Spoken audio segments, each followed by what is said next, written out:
Pembohong dan penipu haram dijadikan mursyid.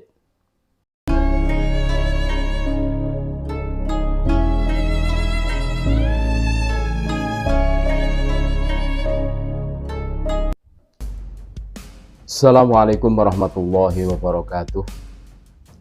Saudara-saudaraku sebangsa setanah air dimanapun Anda berada, berjumpa kembali dengan kami channel Bejo Donya Akhirat. Sak bejo-bejane wong kang lali isih luwih bejo wong kang eling lan waspada dan tetap NKRI harga mati.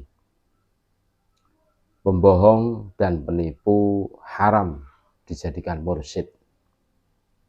Akhir-akhir ini kita disuguhkan sejuta fakta, keculasan serta pengkhianatan dari mereka yang kita anggap sebagai guru spiritual, bahkan ada yang sampai ke derajat mursyid sebuah thariqah.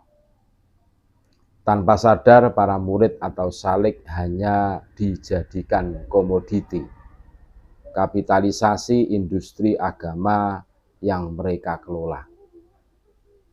Tidak sampai hanya di situ, mereka pun sudah mengobrak-abrik tatanan bangsa dengan memanipulasi sejarah serta sejuta framing yang dipaksakan untuk menaikkan kelas sosialnya dengan merendahkan para ulama pribumi.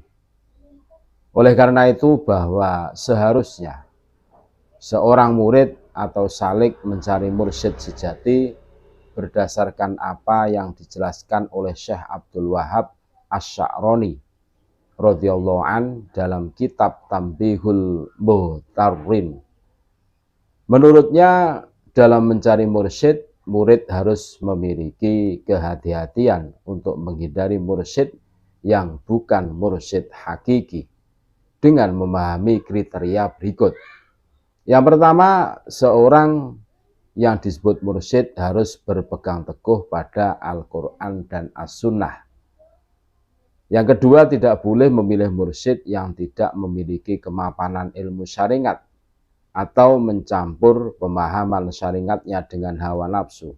Kemudian darinya ia memberikan irsyad kepada orang-orang yang ingin menuju kepada Allah Subhanahu wa Ta'ala. Yang ketiga, berpegang teguh pada hujah yang memiliki argumentasi yang kokoh dan keunggulan yang jelas. Dalam hal ini merujuk pada pendapat ulama yang bisa menjadi rujukan seperti karya Syekh Imam Ghazali radhiyallahu an, Ibnu Arabi radhiyallahu an yang diakui memiliki kekokohan argumentasi dalam ilmu tasawuf. Begitu pula dengan ilmu thariqah yang memiliki reputasi baik dalam sejarah dan tidak ada penyimpangan.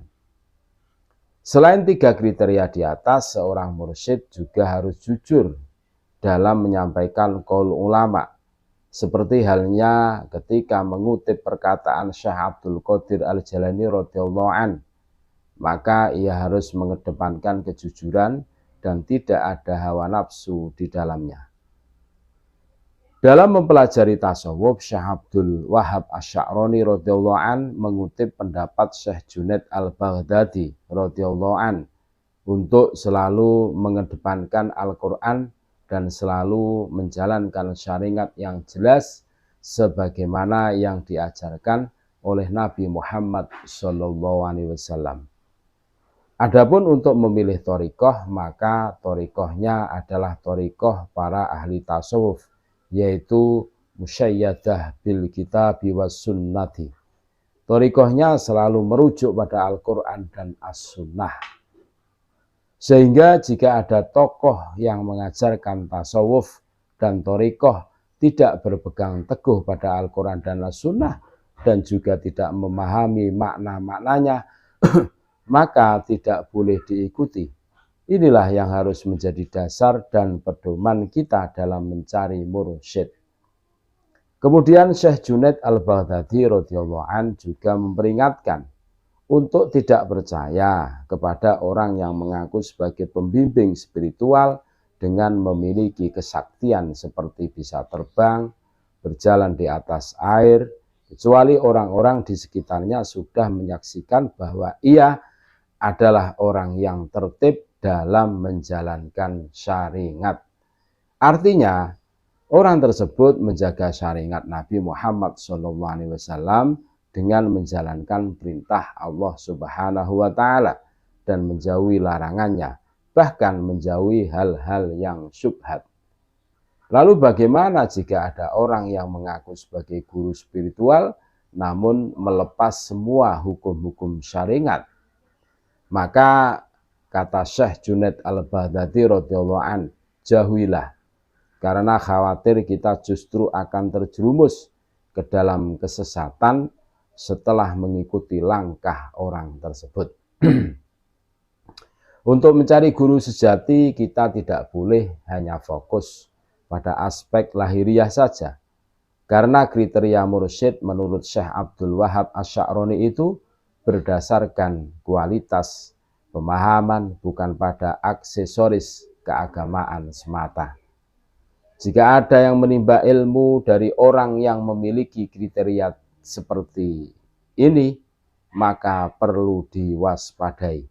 Karena ia tidak berposisi sebagai guru rohani sesungguhnya, tetapi hanya bermanis-manis dengan kalimat, namun tidak memiliki kemampuan untuk berargumentasi sesuai Al-Quran dan As-Sunnah.